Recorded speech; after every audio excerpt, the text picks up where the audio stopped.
Makeup ഇത്തിരി കൂടുതലാണോ ചേട്ടാ? ആ, എന്തായാലും ആവട്ടെ. മേക്കപ്പ് ഇത്തിരി കൂടിയാലും ഇന്നിപ്പോൾ ഡ്രസ്സിൽ പിടിക്കാം. അപ്പം എന്തായാലും ഒന്ന് ഡ്രസ്സ് മാറിയിട്ട് വരാം അല്ലേ? ഈ അണിഞ്ഞൊരുങ്ങി എങ്ങോട്ടാന്നല്ലേ അതൊക്കെ ഇപ്പം പറയാം.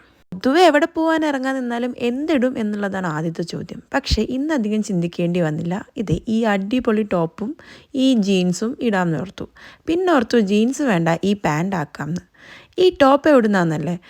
ക്യൂറേറ്റഡ് കഥ പറഞ്ഞൊരു ഇൻസ്റ്റഗ്രാം പേജിൽ നിന്ന് ഈ അടുത്ത് വാങ്ങിയൊരു ടോപ്പാണിത്.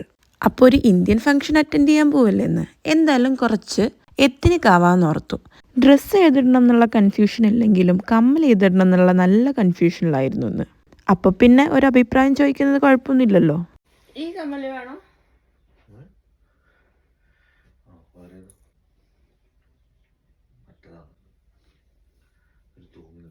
ഇതല്ല നല്ലത്.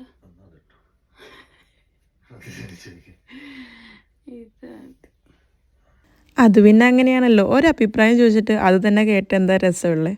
എന്തായാലും ജിതിനോട് ചോദിച്ചിട്ട് ജിതിന് ഇഷ്ടപ്പെട്ടത് ഞാൻ ഇട്ടില്ല, ഞാൻ എനിക്ക് ഇഷ്ടപ്പെട്ടത് ഇട്ടു. എന്തായാലും ഇന്നത്തെ മേക്കപ്പ് ഒട്ടും കുറവ് വേണ്ട ഓർത്തിട്ട് എല്ലാ ആഭരണങ്ങളും ഞാൻ എടുത്തിട്ടിട്ടുണ്ട്. പോരാത്തതിനൊരു വലിയ പൊട്ടും ഇനി ഒരു 3 വാലിൻ്റെയും കൂടി കുറവേ ഉണ്ടായിരുന്നുള്ളൂ കണ്ണിൽ. ബാക്കി എല്ലാം ആയിട്ടുണ്ട്. അപ്പം അങ്ങനത്തെ ഞാൻ റെഡി ആയി കഴിഞ്ഞു. അപ്പം നമുക്കിനി പോവല്ലേ? അതിനു മുന്നേ എങ്ങോട്ടാണ് പോണേന്നല്ലേ? നമ്മളിന്ന് ഓക്ലൻഡ് ദിവാലി ഫെസ്റ്റിവൽ സെലിബ്രേറ്റ് ചെയ്യാൻ പോവുകയാണ്. അപ്പോൾ അതിനുള്ള തയ്യാറെടുപ്പായിരുന്നു ഇത്. എന്തായാലും ഞങ്ങൾ രണ്ടുപേരും റെഡിയായി. അപ്പം ഇനി അവിടെ വെച്ച് കാണാം.